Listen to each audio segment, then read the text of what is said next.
దీని ఎఫెక్ట్ కూడా అన్ని రాష్ట్రాలకు కూడా వ్యాపిస్తుంది.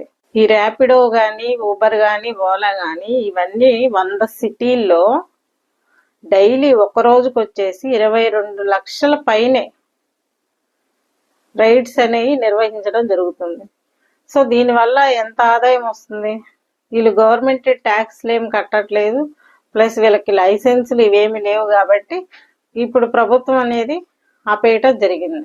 కాబట్టి ఎటువంటి స్టార్టప్స్ అయినా సరే యువత స్టార్ట్ చేసే ముందు అవి చట్టానికి అనుగుణంగా ఉన్నాయా లేవా, చట్ట నిబంధనలను అనుసరించి చట్టబద్ధంగా ఉన్నాయా లేవా చూసుకొని ఏ స్టార్టప్స్ అయినా స్టార్ట్ చేసుకోవడం, ఏ బిజినెస్ అయినా స్టార్ట్ చేసుకోవడం మంచిది. ఎందుకంటే ఫస్ట్లో ఒక 5 years 6 years దాకా బాగానే రన్నింగ్ నుండి ఇప్పుడు సడన్ గా ఆపేశారనుకో ఆ స్టార్టప్ ఆగిపోతుంది. దానికోసం పనిచేసే ఎంప్లాయీస్ ఉంటారు కదా, సో ఆ ఎంప్లాయీస్ కి ఉద్యోగం అనేది లేకుండా పోతుంది.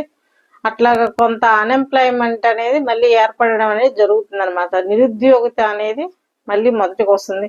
కాబట్టి ఏ స్టార్టప్ స్టార్ట్ చేసినా అది చట్టానికి రాజ్యాంగబద్ధంగా అనుగుణంగా ఉందా లేదా, రాజ్యాంగ నిబంధనలకు అనుగుణంగా ఉందా లేదా, దానికి 100% చట్టబద్ధత ఉందా, ఇది మనం స్టార్ట్ చేస్తే ఫ్యూచర్ ఉంటుందా లేదా అని ఆలోచించుకొని మరి ఏ స్టార్టప్ అయినా స్టార్ట్ చేయండి.